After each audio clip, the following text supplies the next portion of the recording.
Hi everyone, it's Carolyn from True Crime Chat with Mommy Ramblings, and last night I was asked to look into something that's going around. It's not really going around a lot of places, which makes me very, very skeptical.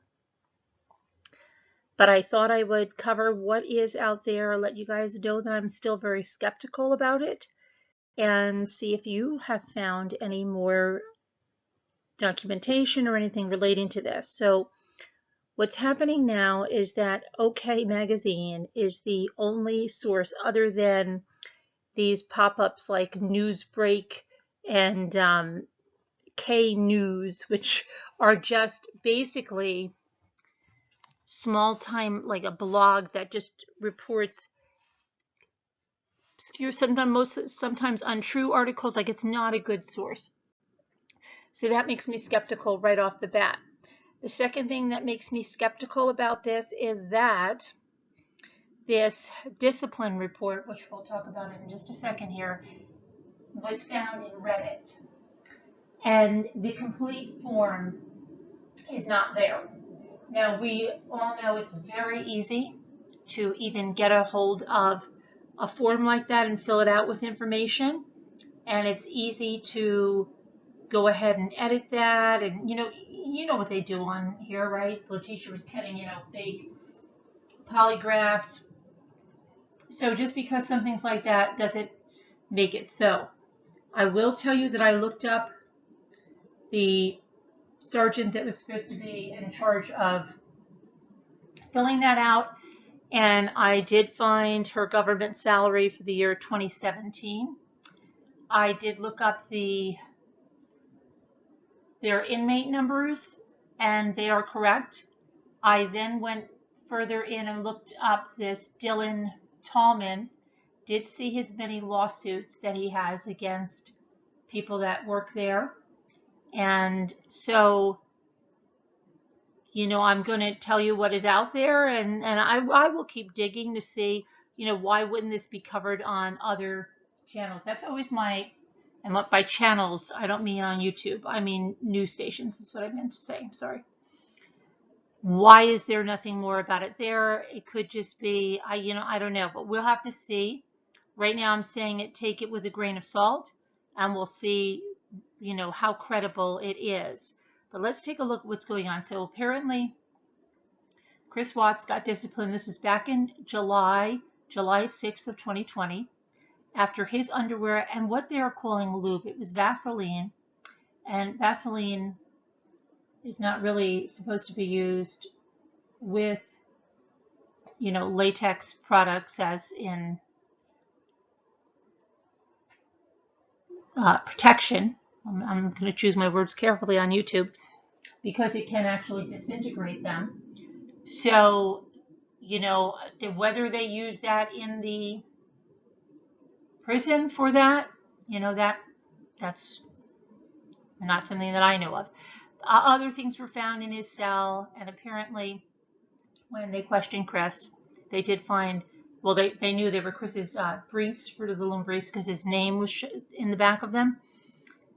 But the other things, and then he fessed up to some phone calls that he made on this inmate's behalf and that his parents did. So let's jump into this and see what's going on here. Okay. So Dylan D. Tallman, age 27. As I said, he has many lawsuits. You can look them up on file against Department of Corrections workers and more. He's been in and out of jail most of his adult life, and his charges mostly relate to drugs, and I believe it's one count of arson.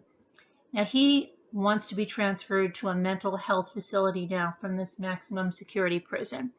And that's how all this came about. So let's dive in a little deeper. So back on July 6th, Dylan Tallman was disciplined for unauthorized transfer of property, unauthorized forms of communication, and possession of contraband miscellaneous. And that was after finding a number of things in his cell. I'll tell you about what they each are in just a second here. Chris Watts was questioned and subsequently disciplined. He lost his phone privileges for 2 weeks, and he was banned from purchasing goods at the canteen for 30 days. Now, what the relationship is between Watts and Tallman is unclear. And like I said, Dylan has been in and out of jail most of his life, and he has a lengthy history of infractions at Dodge Correctional Institute.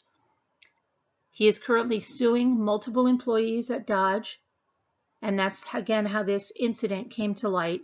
In one of the filings, Dylan writes that after a corrections officer told him he was not going to heaven, that Chris Watts had to calm him down for an hour.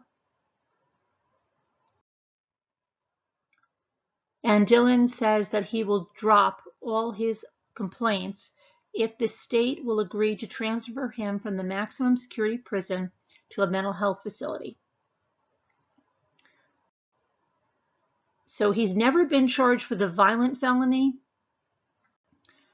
but he has been sentenced on charges of involving drug possession, retail theft less than $500, and a single count of arson.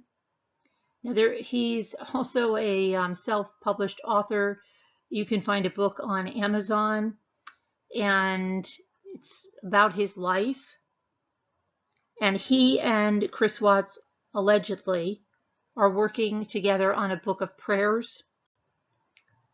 And allegedly, Chris Watts has said that prayer is how he communicates with his family members that he murdered.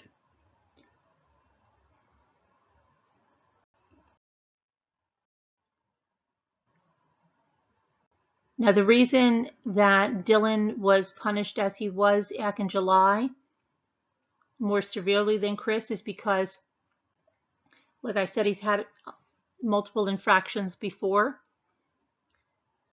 And in the past, he's had other inmates making phone calls for him back in April. He also had been found with canteen products that were not purchased by him at the facility.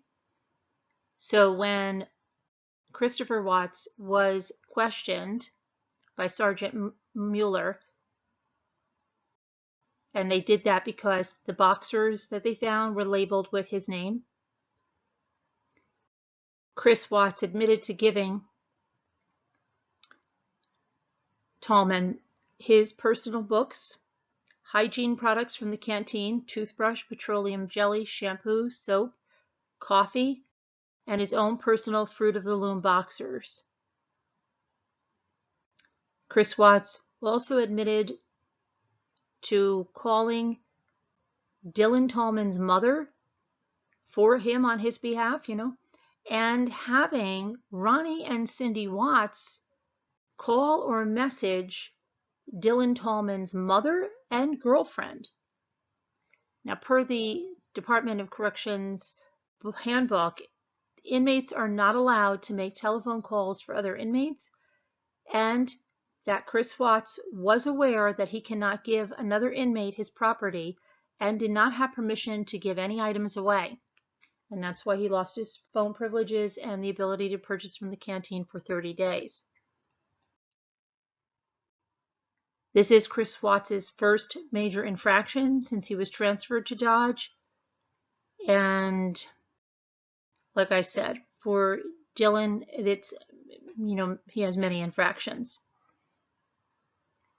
So that's basically the gist of it. Again, grain of salt until I see some more information. But I was asked to look into it. So that is, what I've looked into up to this point, passing that along.